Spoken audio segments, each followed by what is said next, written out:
julle en baie welkom terug by vandag se aanlyn diens. Dit is lekker om hier saam met julle te wees vandag. Ons kwartaaltema is sweef. Vandag styg ons op met ons eerste les. Ons gaan op 'n reis deur die wolke met ons eie vliegtuig na al die belangrike plekke in die Bybel om te kyk wat daar gebeur het en wat ons daaruit kan leer. As jy al ooit op die lughawe was, sal jy weet die oomblik wat jy daar aankom, is daar oral 'n klomp borde en tekens met reëls waarvan ons die helfte nie eens weet wat hulle beteken nie. Al hierdie reëls moet gevolg word by 'n lughawe. Hulle waarsku jou oor alles wat jy op die vliegtuig mag en nie mag vat nie. Jy loop selfs deur 'n sekuriteitshek waar jy jou ID of jou paspoort moet wys voordat hulle jou laat deurgaan. Die sekuriteit is baie belangrik by 'n lughawe, sodat ons almal veilig kan uitkom waar ons moet uitkom en op die vlug kan kom na die plekke toe waarheen ons graag wil gaan. 'n Vliegtuig kan ons na wonderlike plekke toe neem. Gedurende die vlug kry ons ook die geleentheid om plekke bietjie deur 'n ander oogpunt te sien van hoog bo af in die lug. Vandag gaan ons reis na die heel eerste plek in die Bybel. God het hierdie paradys die tuin van Eden genoem. God het hierdie tuin vir die eerste 2 mense gegee, Adam en Eva. God het ook vir hulle slegs 1 reël gegee wat hulle moes volg binne in hierdie tuin. En dit is dat hulle van al die bome en plante in die tuin mag eet, behalwe van 1 boom in die middel van die tuin, die boom van goed en kwaad. Hulle het slegs 1 reël gehad om te volg. Dis baie minder as al die reëls wat ons moet volg net as ons lughawe toe gaan. Dis nog nie eers om te praat van al die reëls wat ons moet volg by die huis, soos om ons bed op te maak, om te help met die asblikke, al die reëls by die skool nie. Slegs 1 reël. In Genesis 3 sien ons dat Adam en Eva hierdie 1 reël wat hulle gehad het om te behou, gebreek het.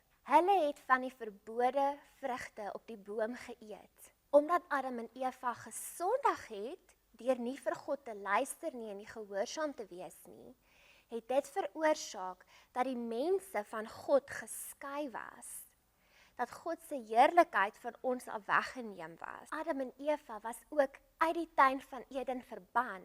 Hulle mag nie meer in hierdie mooi paradys gewoon het wat God vir hulle gegee het nie. Hierdie een oomblik het nie net veroorsaak dat hulle nie meer in die tuin mag woon nie, maar dat sonde in die wêreld ingekom het en al die slegte nagevolge daarvan. Elke slegte ding wat oor mense pad kom, gaan alles terug na daai een oomblik toe waar hulle ongehoorsaam was aan God.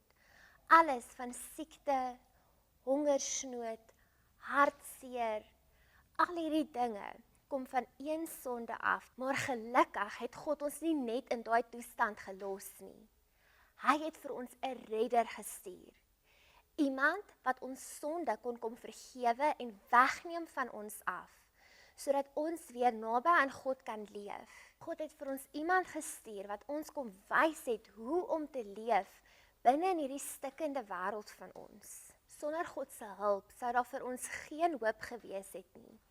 Geen manier om weg te kom van al hierdie sonde en slegte dinge wat om ons gebeur nie. Maar wanneer ons hart vir Jesus gee en ons glo dat dit wat hy vir ons aan die kruis gedoen het genoeg was, dan kan ons sweef soos 'n arend. Jesus vergewe ons sondes en ons ontvang dan die Heilige Gees wat ons dan help in hierdie stikkende wêreld en ons help om reg te leef en vir ons sê wat om te doen en dit help ons om vorentoe te beweeg, selfs wanneer die wêreld besig is om uit mekaar uit te val. Weet ons dat ons het iemand op wie ons vertrou, wat groter is as die sonde, groter is as alles wat om ons gebeur. Ons kan elke dag leef en weet dat hierdie wêreld net tydelik is en weer eendag gaan vergaan. Eendag sal ons ook weer in die paradys wees saam met Jesus. Die tuin van Eden is wel waar die wêreld begin het. Dit is ook waar sonde begin het. Maar dit is nie waar God ons los nie. Saam met Jesus kan ons storie en ons reis 'n gelukkige einde hê. Kom ons sluit ons oë en ons bid saam. Hemelse Vader, Dankie dat U my so lief het. Dankie dat Jesus vir my sonde kom betaal het, sodat ek mag vry wees. Help my om gehoorsaam aan U te wees en om U te volg waar ook al dit is wat U ons mag lei. Ons vra dit in Jesus se naam. Amen.